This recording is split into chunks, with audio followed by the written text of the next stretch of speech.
Welcome to Talking in Stations. It's Matterall here with Caleb. Hey guys. We have Rundle with us. How you doing, Rundle? Doing great. Good evening, fellow New Eden pilots. And Nick Bison, please try and keep your heart rate down. It's a little bit late. We started. We're sorry. Just bear with us. And also with us, Rich Richmond. Hello. All right. Hello, Rich. Okay, it is Patch Day. It's also May 4th. You guys know what May 4th is? No, that's not. All right, so it's May 4th. May 5th is Cinco de Mayo. That's something that the Mexican Americans, not Mexicans so much as Mexican Americans celebrate, or used to, when bars were open. Revenge of the 5th? Yeah, I actually never ran into that. But then, on the 6th, not the 5th, but May 6th is Eve's anniversary. It turns 18. Indeed. And X up in chat if you insist that Matt will do the entire show on Cinco de Mayo in Spanish. Oh, we can make that happen. Actually, I've been wanting to do a Talking in Stations in Spanish. It would, of course, be called Hablando en Estaciones. All right, let's go to the board. I think we have to look at the patch notes first and foremost, talk about what's in those. Then we're going to talk about the big takeaway for today, which was not only the patch notes and the stuff that's in there, but Pochven is on fire because it's easier to move around in there. So a lot of stuff going on. Someone opened the doors. Yeah. Keys for everyone. Come on in. Well, except the 3 home systems. So if you still have good Triglavian standings, you can hide in there for now. Oh, so we only open the gates to the yard, but the house is still locked. In other words, okay, got it. Front yard and backyard, but the actual house itself remains closed. Okay, got it. That's good to know. That's really good to know. It's important. All right, let's have a look. So as we were prepping on this, right? Mm-hmm. I'm getting a lot of feedback. Who am I getting the feedback? Could be me. Getting feedback from the stream itself. Yeah. Try it again. Sometimes my headphones get picked up by the mic. All right. So I'm still hearing it. It's all right. I have a small comment about the whole patch note thing. It's just one small thing. I am getting really disappointed at CCP being too competent. This is not fun anymore. Patch day is supposed to be a risky day where there's weird shenanigans that can happen, like burning your hard drive or your graphics card, or your POS starts shooting your friendlies and blues, or the universe being put in a box. All the fun stuff that we are expecting on patch day. CCP, can you please bring some of that entertainment back? Are your expectations that low that when things go right, you're suspicious? There's no suspicion. It's disappointment. The entertainment value is gone. There's no big catastrophic things happening on patch days anymore. I don't even need to set a skill queue or anything. I can just log in like 15 minutes, and the worst thing that can happen is that Jita markets are lacking a little bit. That's about the only drama we get these days. All right. Thanks, Astrothi, for a big old raid. You guys have been spending time with Astrothi, so you probably know a lot about the patch notes. But we should go through them for people who haven't been listening all day long. What are some of the things you guys want to point out first? We can go in order if you like. Hey, Aurora. Yeah. It's Aurora, and she looks animated. You can see. We talked about this yesterday, and look forward to more of this in the future. We will probably be seeing mission agents later on that have this. We talked about maybe players. It is an AI, we assume, so that any verbalization gets mapped to a moving puppeteering mouth. So if it can work for static content, maybe it can work for dynamic content, like somebody actually like me talking, which would be interesting. If that was the case, I would never have shown my face in the first place. Well, that was the promise originally, right? This was hinted at and teased 2 years ago, I think in Vegas. that they were talking about doing something like avatar animations using the same types of overlay that you use for all the other voice video call stuff, right? You can get your face replaced with cats and anime figures. And I'm not a whatnot cat. if you want. Not a big hit over the summer. Some lawyer. Oh, that's what we should do tomorrow, right? Yeah. Well, our own producer McLeod did this elsewhere, where he put himself on as a cat. And maybe we should do that tomorrow, Manuel. You can be El Gato doing Cinco de Mayo. Puss in Boots. I'll have to. That would be Yep. funny. All right. All right. So can somebody read that, or should I? Which part? The hangar? Yeah, the hangar, or the hangar, because Yeah, so like the hangar, right? Because they did the external Jita 4.4, they've decided to redo the inside to match the exterior, right? So lots of new hangar geometry, lighting effects. There's a lot of new things to look at: automated drones, different reflections on the capsular traffic. There's better dynamic camera movement. There's actually unique audio now if you have your audio turned on. Yes, Eve has sound. Station engineers also, for special events, will actually shoot fireworks inside the hangar, so you don't have to undock to look at the fireworks happening outside. It'll happen on the inside as well. And a little funny line here, much to the chagrin of the ventilation performance specialists. There will also improve diffuse reflections on space objects. These are some more of the graphical updates outside of Jita 4.4, that's just across the game. And then added anti-aliasing for 3D avatars in Windows. And here it is. Transmission windows, character sheets, stuff like that. You can see this thing looks enormous. Yeah. I want to be able to fly around in it. I want to be able to fly around in there.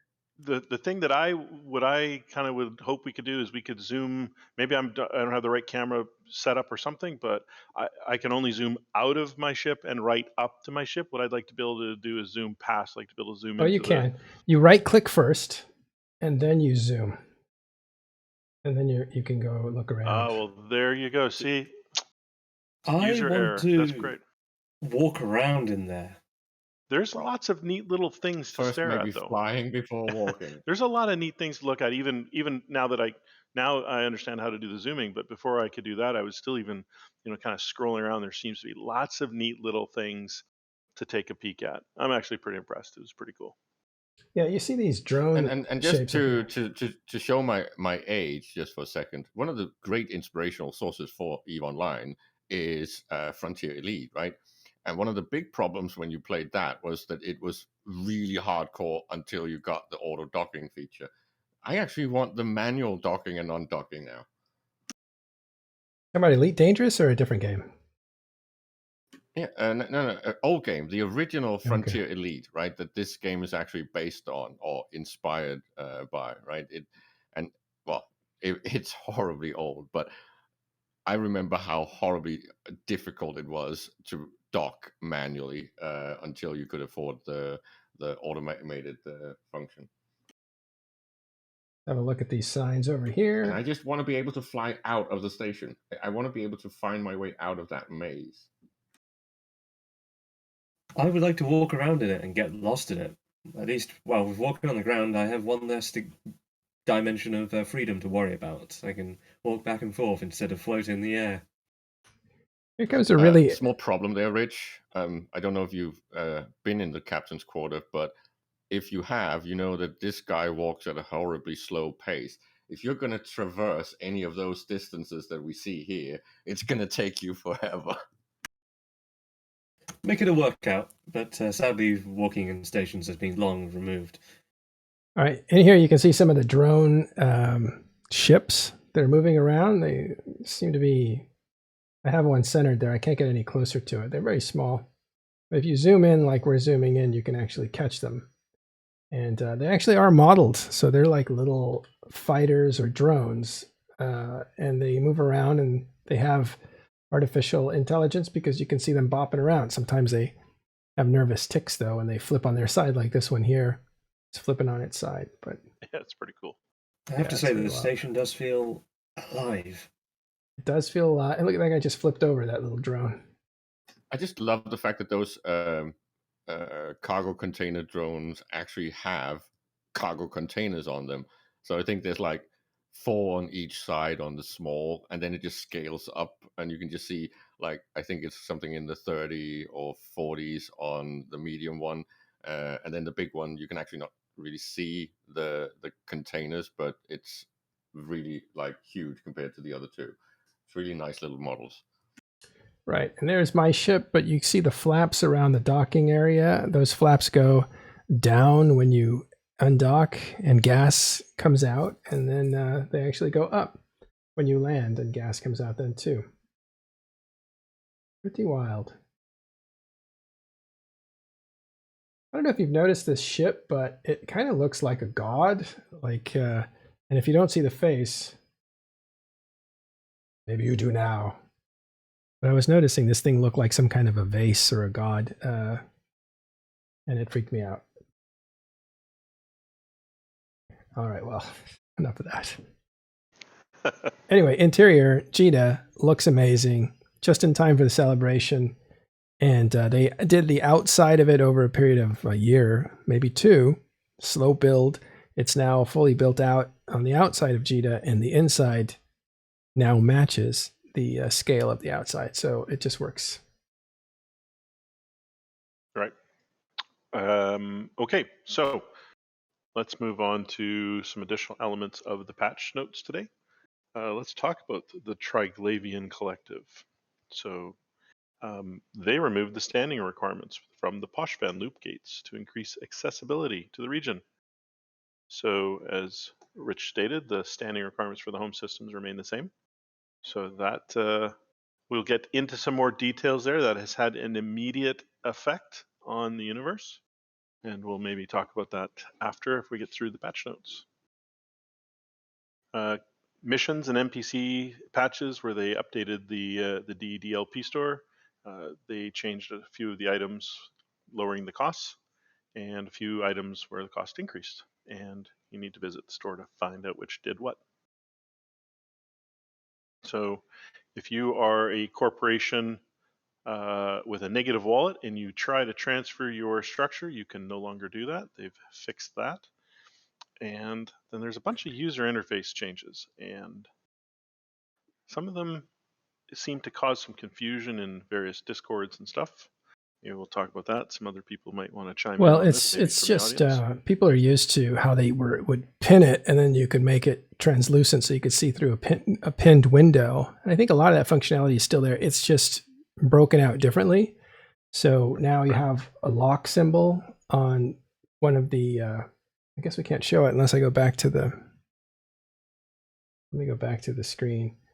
I think you guys have seen this. If not, I will be showing you.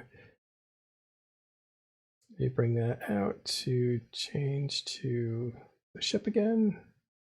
If you see the EVE Online website's play free button, the login button, it's the same shade as green, like a bit of a horror slime green, I call it, as the one on the launcher right now. Aesthetically speaking, it's quite pleasing. I quite like the changing color. Oh, great. Let's get the HUD back. Is it like Alt F9 or something like that? My keyboard is a hybrid Mac PC keyboard, so, but let's see. Then we can't help you. Yeah. It's okay, it came back. Somehow I stumbled upon it and it came back, but there it is. Okay, so let's look at an asset window. For clarity's sake, we're going to make this huge. Well, it only goes to 150, so try that. There's a little bug overlapping pipe there. Okay, so look at this here, this corner, and this is what's changed. And it's really not a very big deal, but one will lock it in place so it can't move. I think you guys are familiar with this. And what's the other button do? The translucence? Yeah, I think that's the other one that to set the window above the full screen views, which is your translucence. Oh, here it is. Enable always above. That's new, actually. I don't remember that being there. So this is a new function. Yeah, I think that means that always stays on the top. Yeah. So for a watch list or something, you may never want that to be covered. And I think that might work through, let's actually check that out. It might work through, let's say I'm doing industry. I always want the industry window on top, but I need to look at my map, and there you go. That's new. You couldn't do that before. So now you can work on your industry window, or if I shrink my industry window to just factory slots or whatever, I guess I have to, then I can probably use these things together. There it goes. So if I'm looking at facilities and I want to use my map, there's probably a way to make this work together. So I could say public facilities, not in current system, but 10 jumps away. Give me a list. I can go look at those systems. And if I do this correctly and filter for manufacturing system cost index, then I could see how much it's going to cost me to build stuff there. So you couldn't do this before. The window on the map would always kind of sit on top.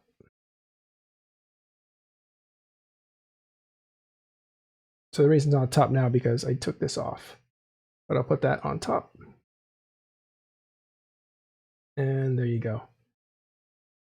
That's great. And I think if you actually make this translucent, you could probably see through it if you want to. And that way, I think that's a right-click option now. That was the thing instead of. Oh, let's see. I think that's what it is. Enable light background. Ah. There you go. You know what's funny? I think they let's do that again. So you have this, and you want to right-click, enable light background, so you can see through it. That's nice how it comes in. It kind of fades in. And I think that'll go to the translucent setting that you set in your main, like when you escape out and you go to the settings window, that you can set your translucent level there. And I think this is what enables or disables a window to be translucent or not. Very at nice. That level. This is something weird about layering. I don't know if you noticed, but you can see my ship back there. Do you see it? But it's not on the map. How is that possible? It's kind of a magic trick. No, interesting. Yeah, I see that even on the video stream. Yep. So you can see that if you're actually looking at the map full screen. If you look at your overview, you can actually see the warp and progress and stuff. So you can tell if you're moving and stuff. I find it helpful, but it's a little bit of a, I don't know, must be some kind of layering thing. But the window serves to look through the map. Yeah, that's pretty cool. Yep. Let's see, you guys have any questions or comments? Riso says, when you right click on the window headers, you can change the translucency. Oh, let's see.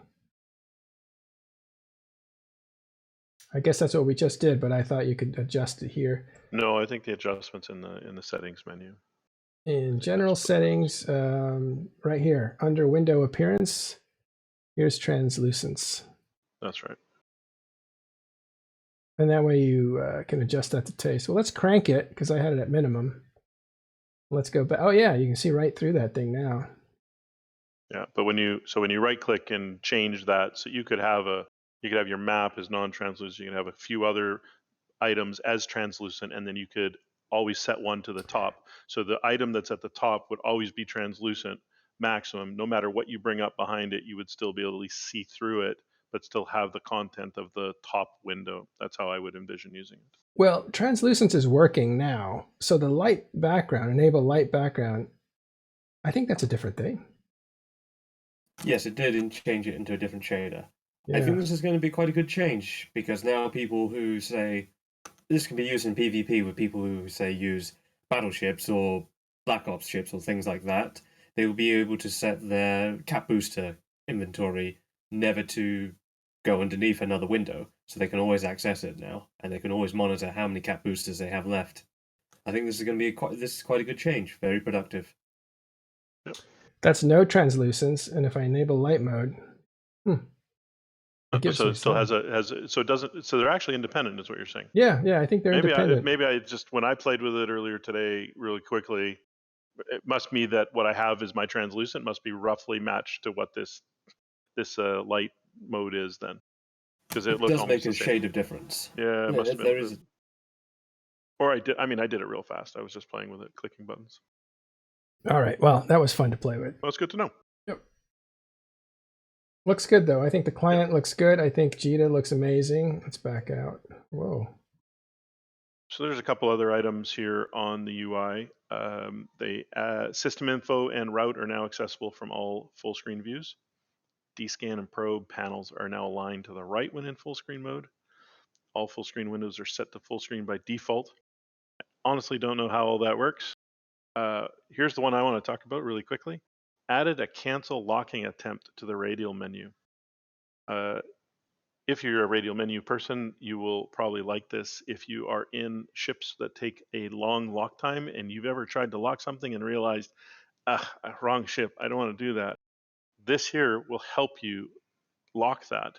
That, along with a fix that was a little while ago, or a change was a little while ago, where you have a unlock all targets button, should give you a lot more flexibility in managing your targets. I think hopefully that's going to be a really good change. It's only the radial menu, so if you're not a radial menu person, you're going to have to learn how to use it. I think I haven't tried this out yet, so if anyone has tried this out and there's other ways to access it, I'd love to know. But you can always right click on a target once it's done locking to unselect it to cancel. But was this here before? An excellent change.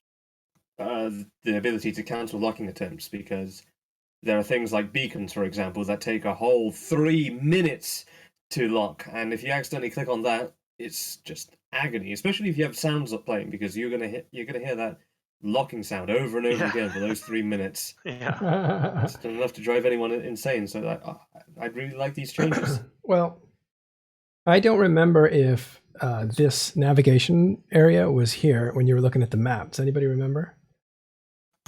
It should be there. It's always been there. It's always been there? Underneath the system and moon nearest celestial location. It should have been always there. Yes. Okay. So it wasn't, right? I didn't think it was. And this is important. And here's why. If I undock, which I will do when I remember where the undock button is.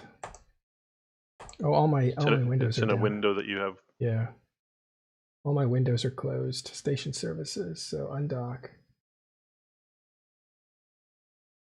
Little joke about that, by the way. I used to be an NC dot. All right, so and we'll get the dock up again, which is cool. So we can see the flaps animate. I'm sorry I'm taking you back, but I wanted to show you why that's important. Because if you're looking at the map, and sometimes you want to look at the map to navigate around where people have been killed in the last 3 hours, you can actually set that as a filter. So as you're navigating around, if you right click on the very next button, you can jump through the Stargate. So you don't need to constantly go hunting for the overview. You can do it from here. So the next... Also, if you are looking for a system with a lower industry index, you can also use the map while you're out flying. Yeah. The point is, this is handy for actual travel and strategic travel. So if I right click on this one, I get to jump through the next Stargate. And then after that one, I get to jump through the next Stargate. The next Stargate is always the one closest to the left-hand side. And the furthest destination is the one on the right. So that is helpful. At least I think it's going to help me as I move around. So now let's dock up and look at the animation. We don't need an overview. We don't need no stinking overview anymore. We'll have a look at the animation. I'll do an F9. Wrong one. Hello, buttons. Here it is. Let's see. This is animation. I don't think I can turn the camera on this. Oh, I was wrong. You can. And if you look here, you'll see these flaps come up. It was like landing lights and everything. Yeah. Neat. Flaps are moving up now. There, lights on. See the steam coming out of the ground there? Very cool. Not bad. Kind of feels like space. Pretty Okay. neat. That's good So stuff. the audience, yeah. So the audience on that on the lock button. So I know that when an item is locked, you can cancel the lock, but I don't recall ever seeing a cancel locking attempt when you right click on a target. If there's one there, that's great. I'll have to look next time. Yeah. Maybe I've always assumed that you had to wait for it to finish locking, but That's good because sometimes when you're in a fleet and you're looking around and probing, you might have your finger on control, which is a normal place to put it, because when you control tap on somebody in the overview or on a ship, it will automatically lock. It's a quick lock. And sometimes I was looking around and accidentally locking RFC, and I didn't mean to because that's a hostile act if you're not a logistics pilot. So I'd be like, come on. And then it would lock, and then I'd unlock it really quickly, so I didn't shoot him accidentally in the middle of a fight. So you can prevent that embarrassment. yeah, they're I telling me agree, I that's agree with the chat that I really hope they do something similar with interiors, at least to the other trade hub stations. Yeah, that's interesting. They're saying some people are saying, yeah, it was kind of recently added. I don't know even recently time frame is, but it's Eve is very habit forming, right? Muscle memory and old habits, right? We talked about this a few times, right? When new players come in, they learn the new things, and I think Matterall, you made the point once, right? That sometimes it's the new players that teach the old players something because they're not saddled with the old ways of doing things. They just come in and learn the newest, most efficient way, and get the new things. And so these continual upgrades. The reason why I bring that up is because there will be someone somewhere in this universe who says, why the F did they fix that or screw this or do whatever? Because honestly, innovation is good, right? Even if an old crudgemone like myself is like, crap, I don't know how to do that, it's going to be okay because the new players will benefit and that'll keep people around longer, which ultimately is the benefit for the game. And I'll learn. Eventually, I'll learn.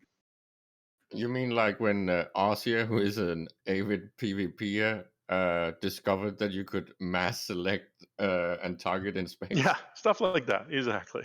Using marquee. Yeah. Well, somebody could have pointed out the undock is your top right, not your bottom left, which when that change came through, it threw everybody off for months. Yeah, and there's still people from NC that are stuck in stations because of that one, because they haven't found the undock button, I'm sure of it. It was here a minute ago. Takes a new guy to show you where the undock button is. Exactly. All right, and so one of the last ones, just to get back onto the patch notes, they added a fleet summary tab in the fleet composition window, which allows users to see how many ships of each type are in the fleet. So that's, I think that'll be very handy. Certainly handy for all those spies out there who are going to want to be able to get on their, tell their, hey, this is what's coming. This many of this ship exactly. This many of this much ship. Be ready for it. So spies rejoice, and fleet commanders moderately rejoice. Well, I think this is slightly relevant because to me, this seems like something that ties into fleet formations, right? When you have formation flying, it is very useful that you have composition of your fleet as well. This is one of the things that I believe is going to be the new meta some months down the line, right? When you no longer do fleets of just one type, but actually do proper compositions again. So, are you theory crafting that fleet composition there'll be an ability to customize it, where battleships in the front, Logi in the back, tackle to the right, whatever to the left, and then that way how how many numbers you have, what you're doing, and then I will pick. So you now be able to scan through the fleet formation and go, I've built custom formation alpha, and Yeah, be pretty able much. to You're dial that up. basically you're composing your fleet as you would an actual special forces unit. So you get all the different functionality, and then I think that FCs will figure out how to use this effectively. This is tied into what fleet formation flying can actually do if we start using it in a strategic way, right? And So someone somewhere is going to yell out, attack formation delta, engage, and then that's going to happen. That's what you're saying. Something like that. But right now we don't have that much agency and functionality in formation flying. People are still just experimenting with it. But I can definitely see a point where you have specific numbers and proportions of different types of ships in your fleet, and being able to see that very fast, going, I need more faxes in my fleet, or I need more feroxes and stuff like that. I think that's definitely where things might actually be trending. Right, and as they're talking about as I pointed out, now everyone gets to see this, right? The fleet bosses used to be able to see it before, but now it's like instant. So for me, it's kind of when I read that, I was instantly, oh, the spies will love this. I really kind of instantly thought spies rejoice. Well, let's see if I can join the fleet. Let's see. I don't know, this Dead Space one. Get ready for AVOXing with Madroll. I'll try to join this fleet here. You could try and make your own fleet, Madroll. You guys are Russian. Fleet of one will kind of be boring. All right, so I sent a request. Looks like it's accepted. And where can I find who's in here? Active recloners. You got to look at the fleet tool. Active recloners. Make sure you undock in something cheaper if you're going to get ganked. There you go. Someone got it. Riker Delta.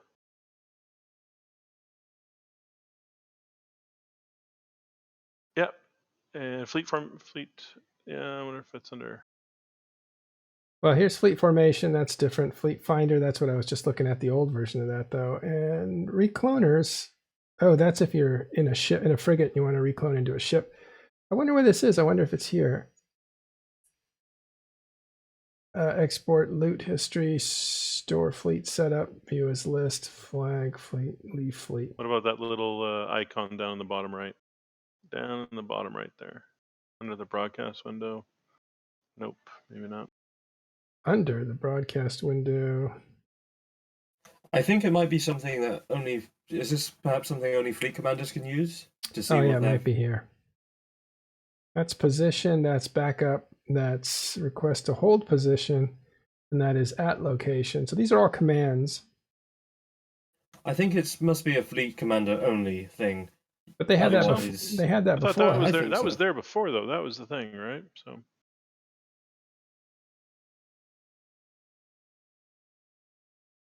Oh, there it was. Something popped up.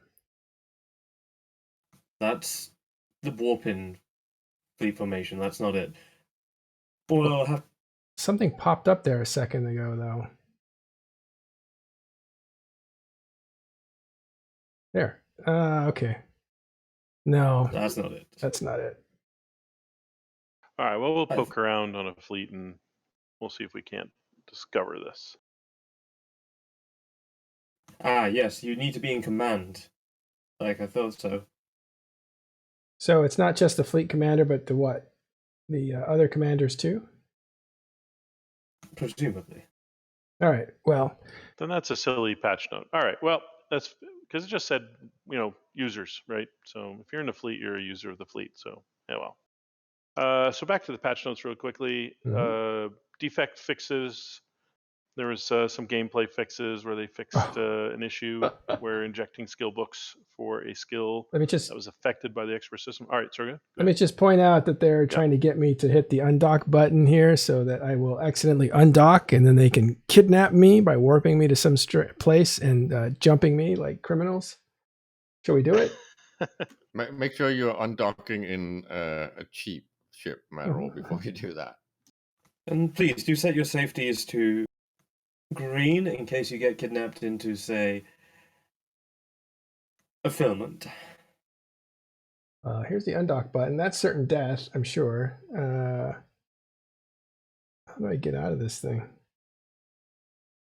Oh, that's the wrong one. I have to go the long way. Social fleet. Top left of fleet is leave fleet. I'll do that. Thanks, though.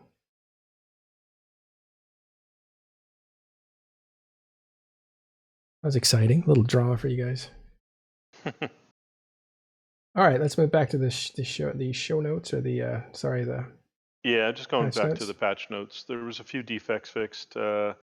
try to just kind of quickly point out to them just the skill books for skills affected by expert systems were not working properly. They fixed that. So if you've activated an expert system and then tried to inject the skill, which is what they really want, apparently there was an issue. They fixed that. They fixed an issue with newly created characters defaulting to a more aged look. They repaired the civ pool decals where they were clipping incorrectly. The men's lockstep boots could clip through the men's strider pants. That's a shame. No fashion faux pas in Eve. You want to fix all those fashion faux pas in Eve, of course, right? The Abyssal Glory skin looked incorrectly on the Apocalypse, was repaired. The Strategic Material Defender skin looked incorrect on the Brutix. That's been repaired. And character animations were not working well zoomed out in the character creator. They've repaired that as well. There were some localization fixes where the new map settings was not being localized. Some text strings for various languages. If there's been a number of localization language fixes over the last, two or three patches, and so they've obviously been getting some nope, that's not how you say that. So they fixed the languages, and the industrial synovial link from the venture show info window, that's now is corrected. And on the user interface, they fixed an issue where it was preventing the install clone option from showing in the character context menu. So overall, some little fixes and a reasonable patch day. And as we said at the top of this, I think CCP is working towards the point in time when they could just patch any damn day and no one would notice. All right, here's an explanation of Aurora and the what we just showed you, the new interior. So you can check that out on a complimentary dev blog that came out today too. One other thing I wanted to point out, remember we said that the agency having a fleet finder for public use was going to get newbies killed? Remember we said that was going to happen? Mm-hmm. I think those guys were just evidence that that's what's happening. People are phishing in Jita. They essentially will. I don't know if anybody that's new is in Jita. Hopefully not, but they are phishing, and people are going to get killed that way.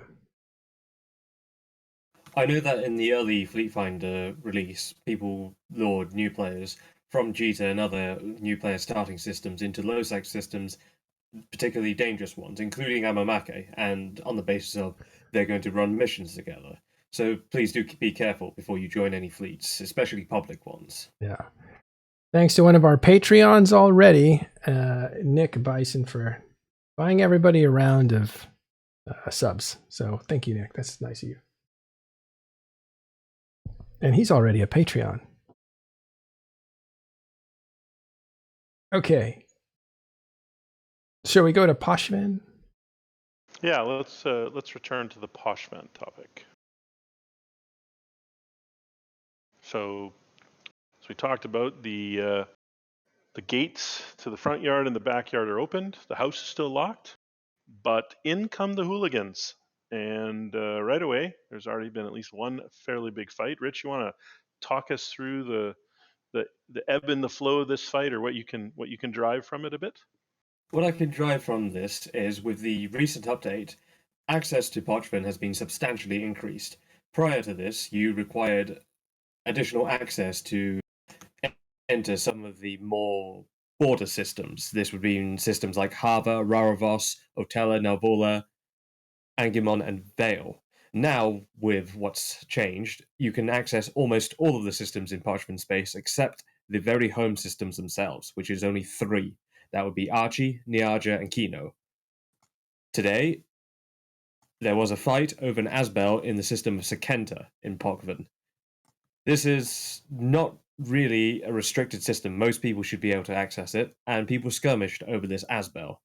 Shortly after this Asbel was destroyed, people skirmished over each other before everybody left the field. As of current, the majority population of Pochven consists of Strybog Clade, who are on blue terms with the Imperium, to my knowledge. And before this update had hit, there were several groups run by various people, including Lucy Liu, the Russian Eve streamer, and wrote Capel, who had made a beachhead into Pochven and were combing the region and fighting the residents there. Now, with this flood of access, I am aware that Strybog and Goonswarm Federation, Bastion, and other people who lived in Pochven for quite a while are now skirmishing with the new entrance to this system. So, aside from hilarious violence, what can we expect that this will lead to? Anyone got any ideas on that? Well, what was the problem before that they're trying to solve now with the lowering of the travel standards for strangers inside that region that has basically been more or less exclusive to people who were fighting on the side of the region's owners, the Triglavians? They could move with impunity because they had good standing, so they could just move around. So you get into a little fight, you don't like the way it's going, you just go through a gate. They can't follow you because they don't have that standing. And so the fight was over. The problem with Pochven for a lot of people is the access to it was restricted if you had the right standing. To get the right standing would, to my knowledge, take at least 1 day of solid grinding. And if you want to expedite that, and you decide to attack Edencom, you may have to commit fully to living inside Pochven, because you will no longer be able to enter high-sec systems which have Edencom status, or you would risk being killed on the gate or killed in similar ways. So this prevented a lot of groups from just simply entering, because a lot of people did not wish to grind the standings, especially in a safe way, because the only safe way to do it without putting yourself at risk later on is to kill the drone NPCs within Pochven, and their rate of spawning is dependent.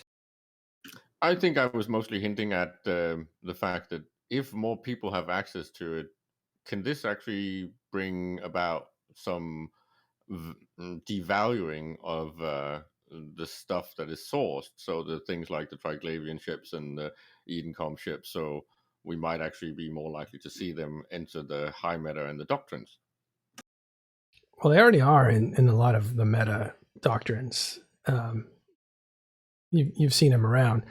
It just depends on the scale of fighting, but not the super large fleets. I don't know if you'll ever see them there, but definitely mid-range and even small.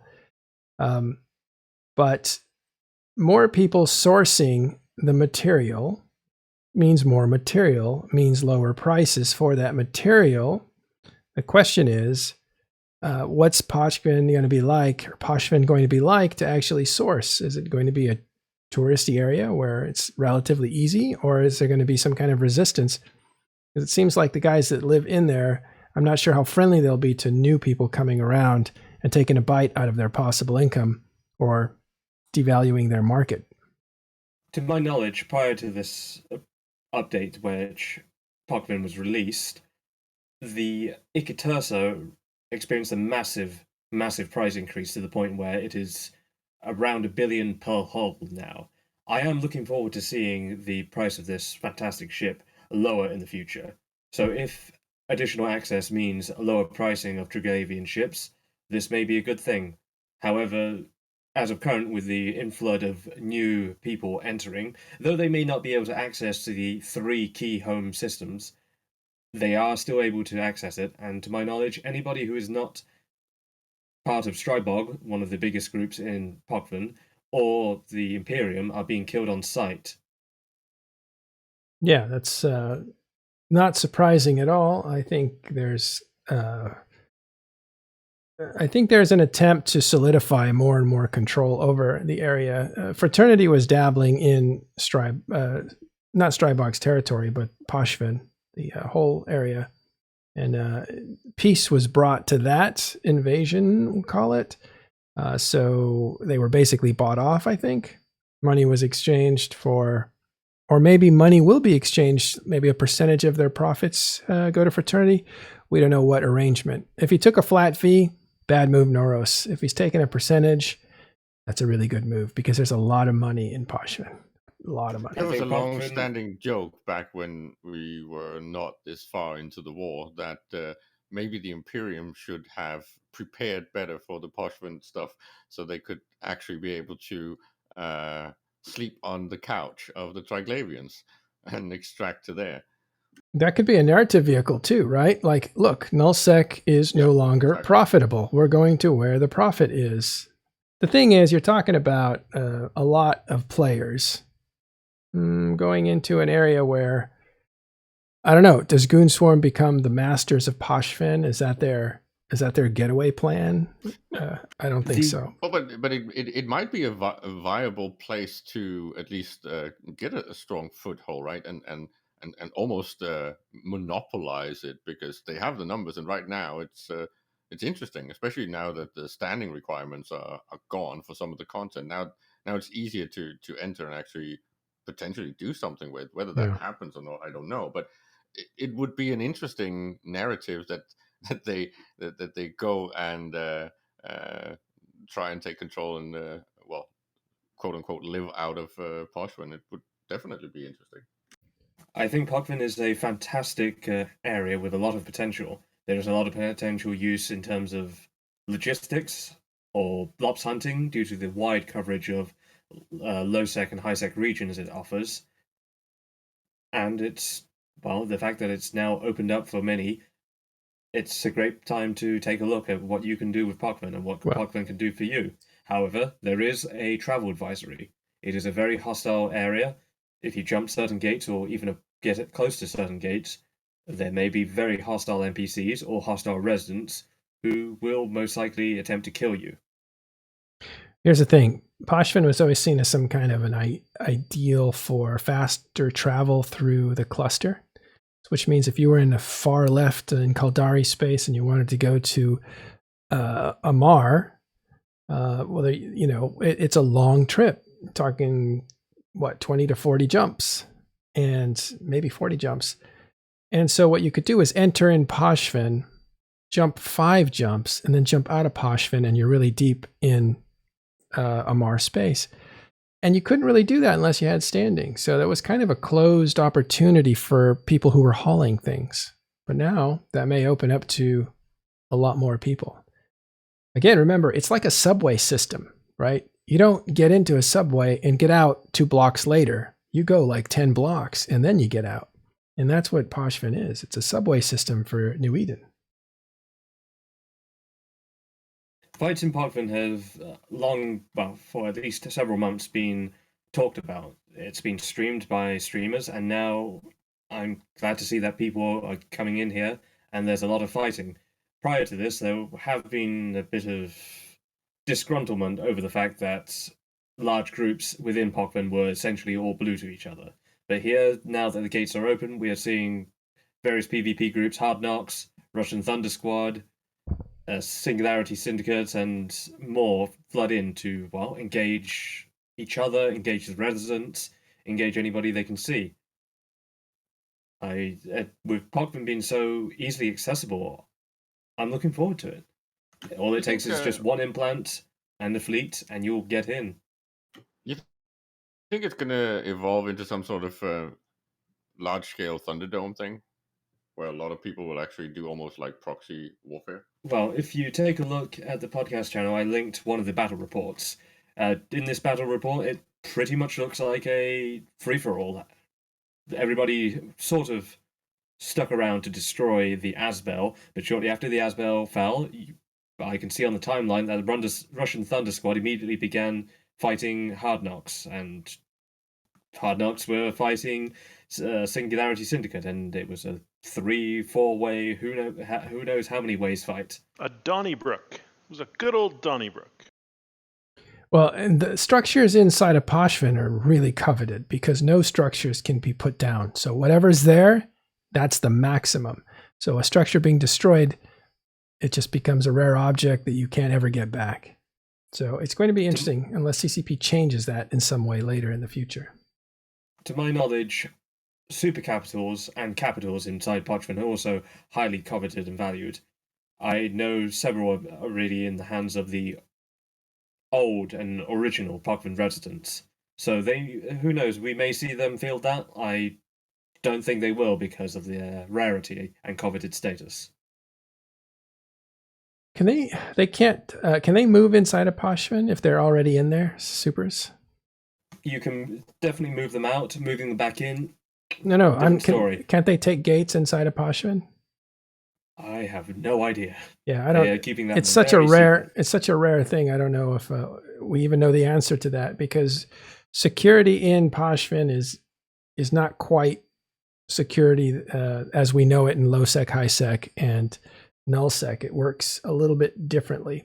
But the only way a super would be in Pochven itself was if it was in one of the low sec systems. And the question is, inside of Pochven, can it move to a former high sec system? I don't know. I don't think so, but To my knowledge, there was a asset safety location that was kidnapped into Pochven. Oh, wow. And there were people who had super capitals and capitals in low sec systems that were later kidnapped into the Pochven system. And those individuals sold the super capitals at quite high prices, and they made a good amount of profit from them. Yeah, well, they weren't going to use them anyway. So the Asbel going down is kind of tragic for whoever owned it. And I guess that was Theta 3 or Omega and friends of Media Labs. And I think that was taken out by Hard Knocks. Is that right?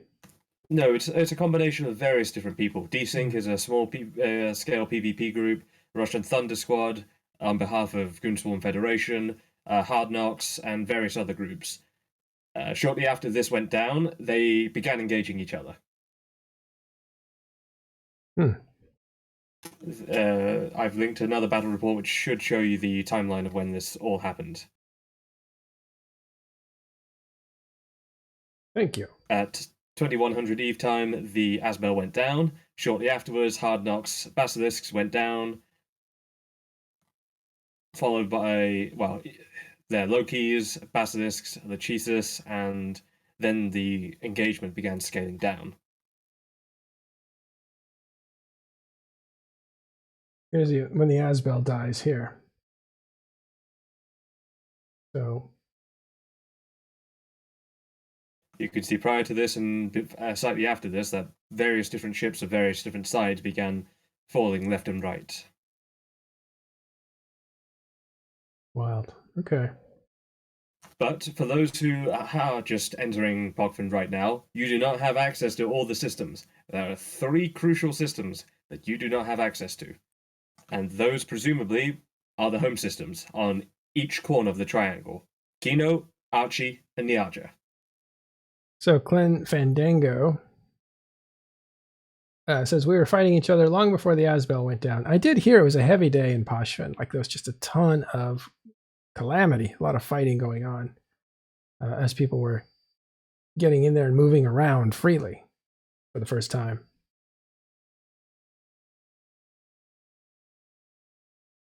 All right. There are a lot of accidental casualties of people traveling to the wrong gate or not understanding the geography and the terrain of Pochven. But people will learn, and we'll see what this means very soon. Yeah, we'll see how that builds through, through the weeks to come. See how that plays out in many other aspects in terms of, wars that are happening, in terms of travel, movement of goods.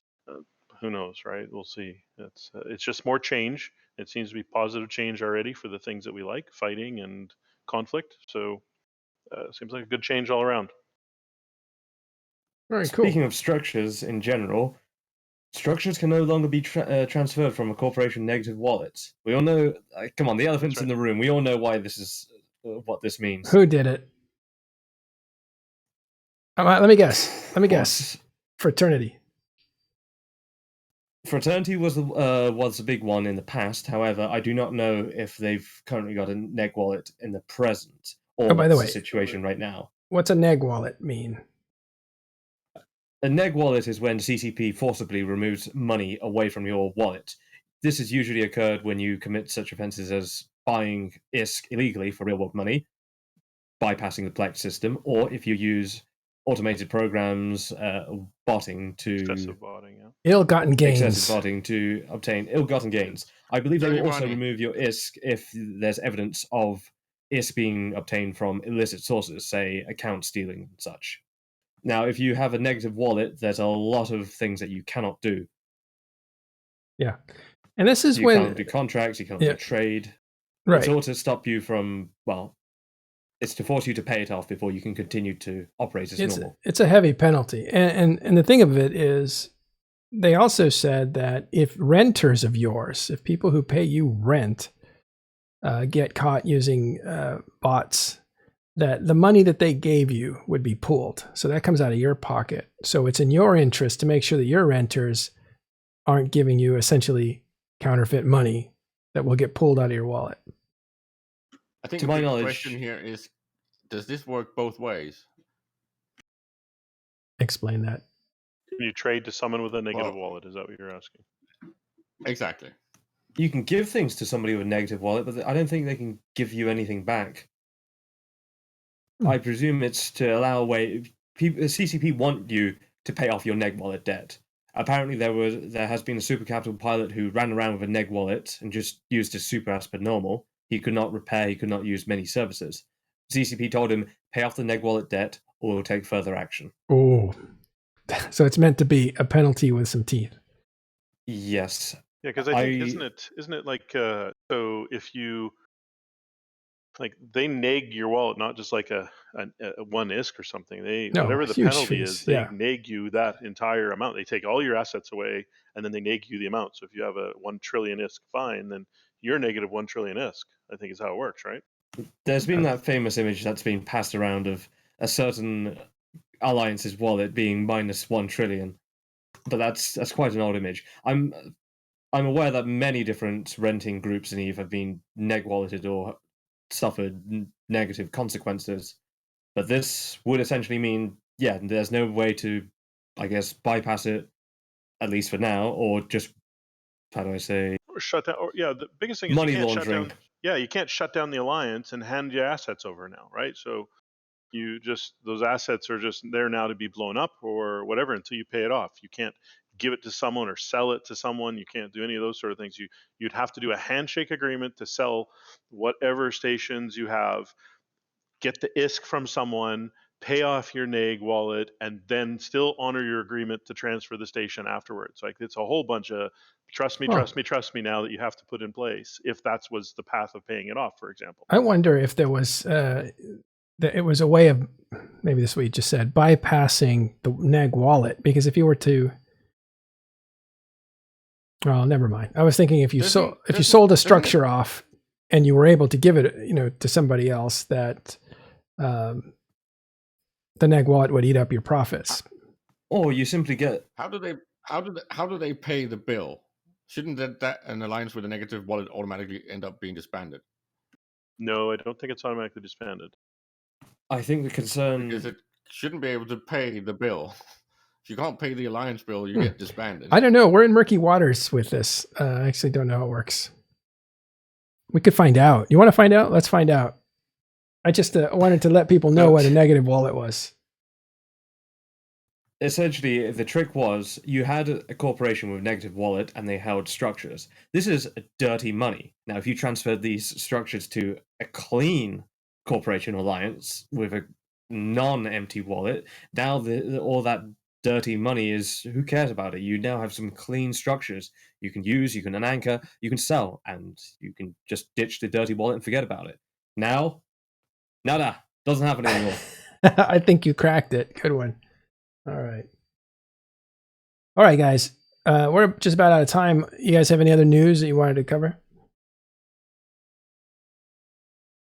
No other news. No, and I think we covered. We went far enough that I had some other topics, but I'll save them. It was around industry. I'll give Caleb a pass. He does not have to insult the industrialists again today, so I'll be nice. That sounds like a plan. And I think Merrill mentioned something about war news before we went on, and both you and I said, "What war? What war?" Yeah. Well, I like the new Orish. Her dress reminds me of. Okay, let's stop right there. Thanks everybody for. I'm just kidding. Go ahead, finish your thought. Wow. Go ahead, finish your thought. It's all right. Okay. She's a robot. A well-dressed man. A well-dressed man is gonna appreciate a well-dressed 3D avatar. So let's hear what he has to say. Well, she reminds me of Kara from Detroit Become Human. Her dress looks very matronly. I'm sure you just Mama- offended Mama somebody. Take that what Aura. you will. Yeah. Mama Aura. All right. All right. Okay, so that's all we got. War news. We'll pick it up again later on. Don't say what war. There's a war going on. You did want to say one Sure. thing, Caleb. You wanted to say that initiative is. Come on, I did Mad want to Libs. mention that Finish the sentence. they've staged and is doing some campaigning up in the northern sector, right? I think they're in Ethereum Reach right now, punching a bit and reinforcing some structures and some jump bridges and stuff like that.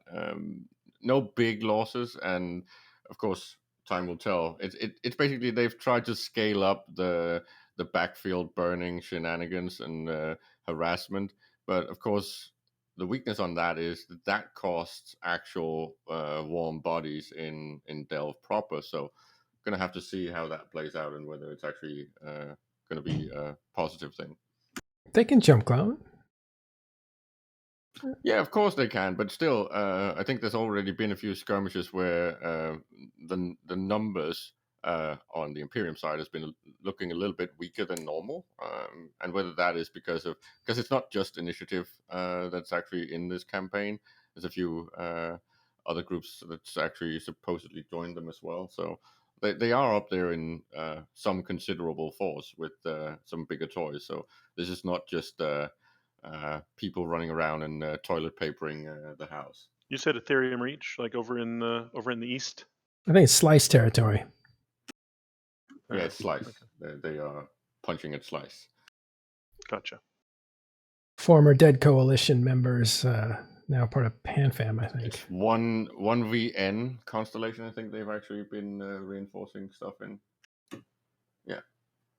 So I like Nick's take on that. So Nick says, sounds like INIT is trying to get as far away from the goons as they can. It is literally on the other side of the mountain. well, it is. I don't know. Maybe again, you can make it to all the important fights in 1DQ area if you clone there. But what's happening in 1DQ right now is not really head-on collisions. There's just a ton of skirmishing, and the skirmishing is adding up. There's a lot of money. I think they passed over 1 trillion already, just in about 4 fights. So there's a lot of damage being done on both sides. Why wouldn't you want to be there for those skirmishes? Probably initiative is European time zone, and maybe the fighting is happening in U.S. time zone. That might have something to do with it. I don't see the maybe not yet. Maybe it's not revealed, but I don't see the strategy of attacking the backfield. I don't know if it works. It may have only ever worked with Fire Coalition. That's when Dreadbomb attacked. I think maybe this that is similar to the way that you separate the psych drama, right? You've covered the whole toxic topic and the SOTAs from last week. You don't say the same thing about every group, and you don't. You try to make it disproportionate when you are fighting coalitions that have the different representation. This is what I call active crack forming, right? You try to make drama, if possible, both by harassment, by psyching people, the way you talk about them or talk to them, the way you engage them when you actually get the chance to fight them. If you happen to be in a fairly big fight, you try to disproportionately hit one group more than another if you usually can the poorer get away group. with that. Yeah. Well, and because that matters, right? Because if you have something like all of Pappy being sort of equally represented, and then you can incur disproportionate losses, that means that after this fight, when the whole discussion of who's going to pay and who's performing better, that's potentially going to make some groups frustrated, right? Well, it's a bit of divide and conquer, and well, one side didn't help them protect Fountain, I guess, and decided to go attack Castataria. Now here's your chance to not defend Delve and go attack Vale. Well, together with third-party groups, they did a pretty good number on Legacy Space. They created some heat on Brave, at least. Definitely the Watchmen went down and joined other corps. So it does have an effect locally on the actual corps. Does it have an effect on the overall effort? No, I don't think so. Earlier in the campaign when the Imperium was quote unquote ridiculing Brave, right? You also saw it when Pappy was trying to dislodge the initiative by saying that they should really leave the Imperium. This stuff always is part of big warfares when you're talking about how can you get the participation to weaken. And ironically, in this war, none of this seems to work, right? I think Manuel and I had a talk the other day about the whole war of attrition and boredom, and it's like it doesn't seem to be working at all. Participation is still high on both sides. No one seems to really be leaving. There's a few things that actually drop off because some organizations or corps actually fail skate or get folded into something else.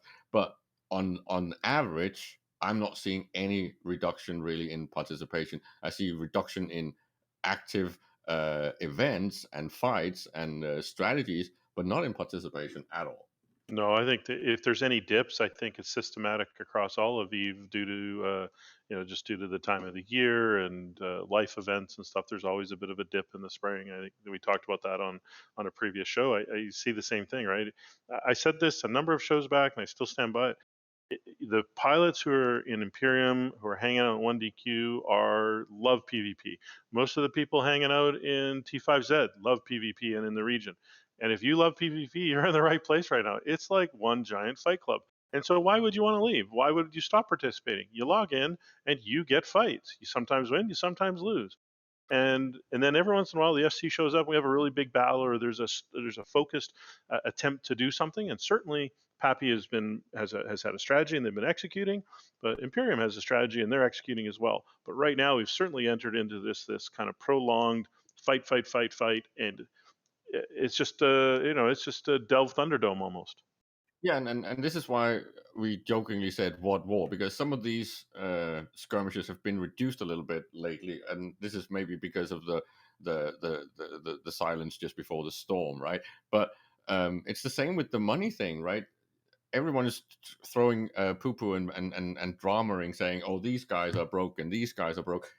No, it's more the fact that because of the way that you dip into your resources when you are at war, something that would run out first is actually liquids, right? It's ISK, and we saw it with Brave, we saw it with Initiative, we saw it with Test and PH when they started the bond, and the same with the Imperium proper when they did the war bond. You run out of cash. That's just normal, especially in a scenario where you have industry changes and ecosystem changes that makes the raw materials more valuable. You do not want to get rid of that. This is actually going up in value. I think Kenneth Feld talked about how he was holding on to his gas and stuff like that because this is going to appreciate in value.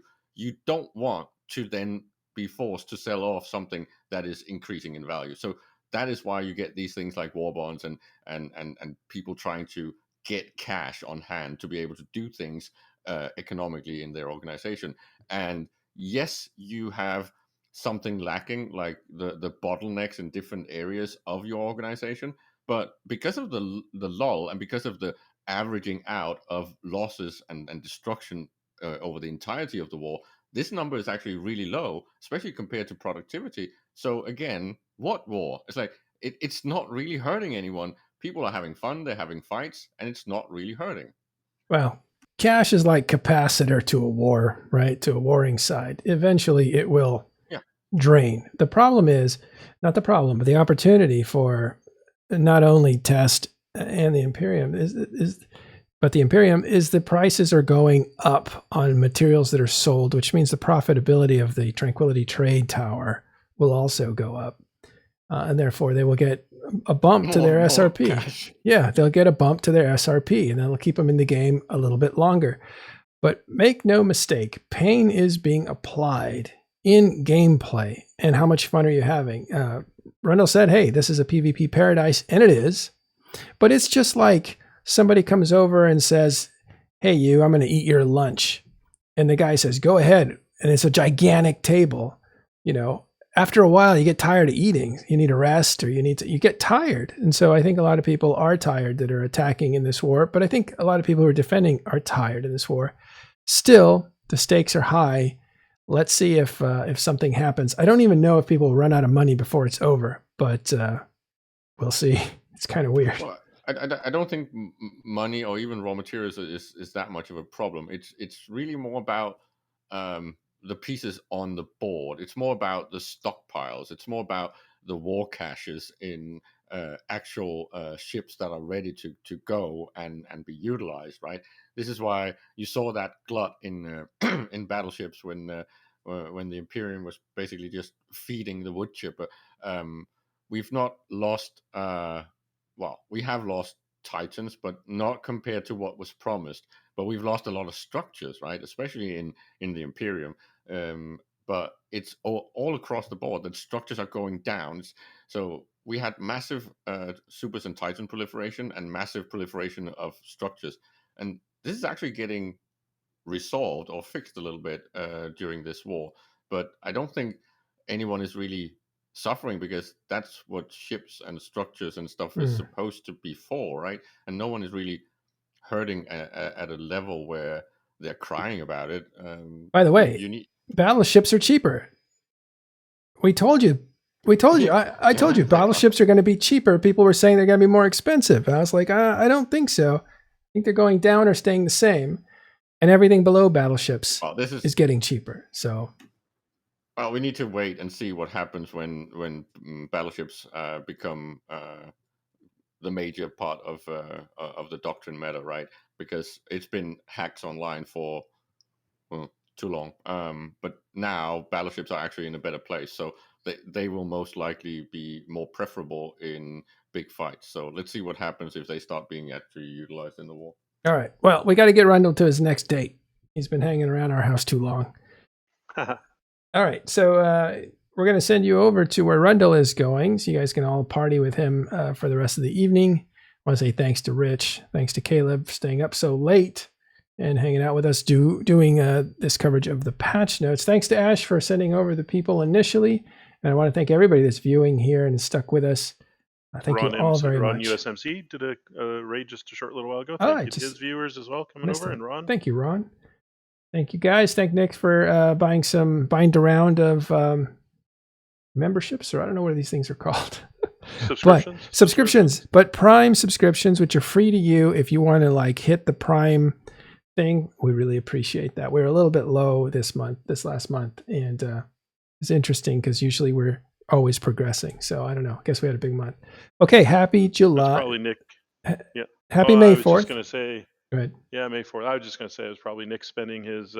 Someone probably donated to his candidacy fund for CSM 16. He's probably spending that money wisely on subscriptions for TIS. So vote early, vote often for Nick Bison CSM 16. There you go. Not actually a candidate, but in spirit. All right, guys, have fun. We will see you tomorrow on Talking In Stations.